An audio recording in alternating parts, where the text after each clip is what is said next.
மக்களே I'm belongs to Nilgiris. அவங்களோட ட்ரெஸ்ஸை போட்டால் நம்ம உடனே நீல்கிரீஸ் மக்கள் ஆயிருமா? அவங்களோட அழகு என்ன, கலர் என்ன? சரி, அதை விடுங்க. இந்த ஜாக்கெட் ஓவர் கோட்டு எனக்கு எப்படி இருக்குதுன்னு சொல்லுங்கள் மக்களே.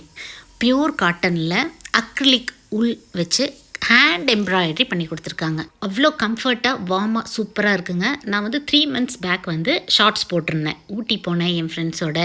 முதல் படித்த பழங்குடியின பெண் மிஸ்ஸஸ் வாசமல்லி. 70s பல தடைகளை தாண்டி நான் படித்தே தீருவேன் படித்து பல பழங்குடியில பெண்களுக்கு முன்னுதாரணமாக இருக்கிறவங்க நிறைய சோசியல் ஒர்க் பண்ணிகிட்ருக்காங்க. இதுக்காக இவங்க கலைமாமணி அவார்ட்லேருந்து நிறைய வாங்கியிருக்காங்க. அவங்களோட பாரம்பரியமான அந்த உடையில் எனக்கு ஒரு ஜாக்கெட் மாதிரி போட்டுக்கணும்னு தோணுச்சு. அவங்க இப்படி பண்ணி கொடுத்துட்ருக்காங்க. மேடம் எனக்கு ஒன்று பண்ணித்தாங்கன்னு சொல்லி 2 months முன்னாடி ஆர்டர் பண்ணிட்டு வந்ததை அவங்களாம் ஞாபகம் வச்சு நான் மறந்தே போயிட்டேன், அனுப்பிச்சி வச்சாங்க. என்னால் முடிஞ்ச சின்ன ஹெல்ப் அவங்களுக்கு பண்ணலான்னு நினைக்கிறேன். எனக்கு இந்த மாதிரி ஜாக்கெட் வேணும், நான் 2 மாதம் வரைக்கும் காத்திருப்பேன், ஏன்னா ஹேண்ட் எம்ப்ராய்டரி அப்படின்னு நினைக்கிறவங்க என்னை கான்டாக்ட் பண்ணுங்கள். அவங்க நம்பர் நான் உங்களுக்கு தரேன். பாய்.